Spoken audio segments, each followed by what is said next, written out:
ইসরাফিলকে আল্লাহ দ্বিতীয়বার উঠাবে, উঠাইয়া বলবে ইসরাফিল আবার ফুঁ দাও। এই আবার ফুঁ দিলে এবার আবার জমিন কাঁপতে শুরু করবে দ্বিতীয়বার। তো প্রথমবার ফুঁ দেওয়াতে জমিন কাঁপতে কাঁপতে সব কিছু কই গেছিল? নিচে, মাটির নিচে। মাটির উপরটা কি খালি, ফাঁকা না?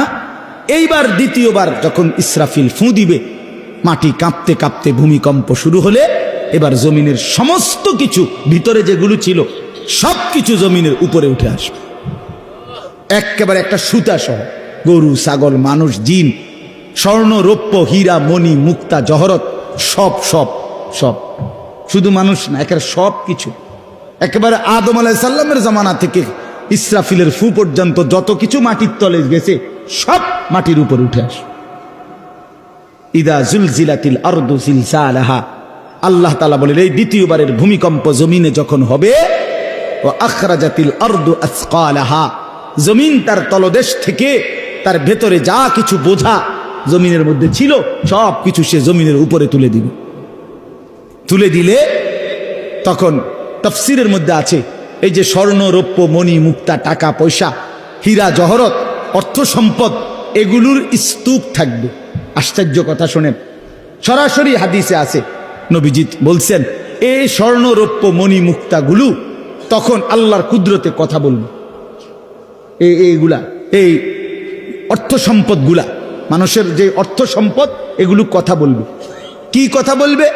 চোরেরে ডাক দিবে, আইনা সারিক, এই চোর, দিগা বাটফারে দিগা, এই সম্পদের জন্য চুরি করেছিলি, আজ যা দরকার নেই। আইয়ুহাল কাতি, এই ডাকাত, দিগা এখান থেকে নে, এই সম্পদের জন্য ডাকাতি করছিলি, নে এখন নে।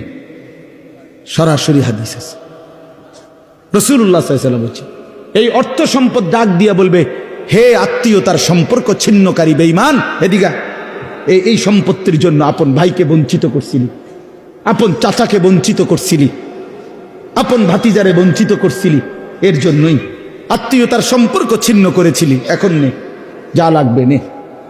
হারামখোর এখন নে, সুদখোর কত টাকা দরকার তোর এখন নে। আল্লাহর কসম, মানুষ পাগল হয়ে যাবে, অবাক হয়ে যাবে। আর এটা কি?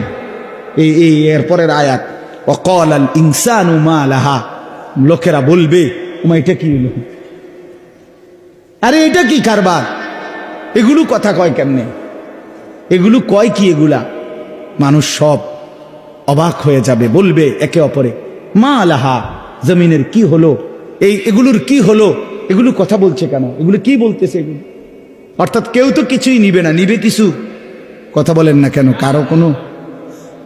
তো এবার আল্লাহ বলেন ইয়াউমা ইদিন তুহাদ্দিসু আখবারাহা, আল্লাহ বলে বান্দা অর্থ সম্পদগুলো কথা বলছে দেখে অবাক হইলা, এখনো না দেখবা আসল খেলা, এখনো না দেখবা মেন খেলাটা, যে এখন দেখবা তোমার পায়ের নিচের জমিন, তোমার পুরা জিন্দেগির ভালো মন্দ সমস্ত কিছু তোমার সামনে আমি আল্লাহর সামনে বলে দিব।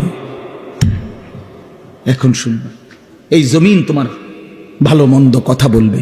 ইয়াউমা ইদিন তুহাদ্দিসু আখবারাহা, তোমার প্রতিটা মিনিট সেকেন্ড একাকী প্রকাশ্য, ঘরে বাহিরে, লোকালয়ে, আলোতে, অন্ধকারে, রাত গভীরে, দিনের আলোতে তুমি যা ভালো করেছো তাও বলবে, তুমি যা মন্দ করেছো তাও বলবে।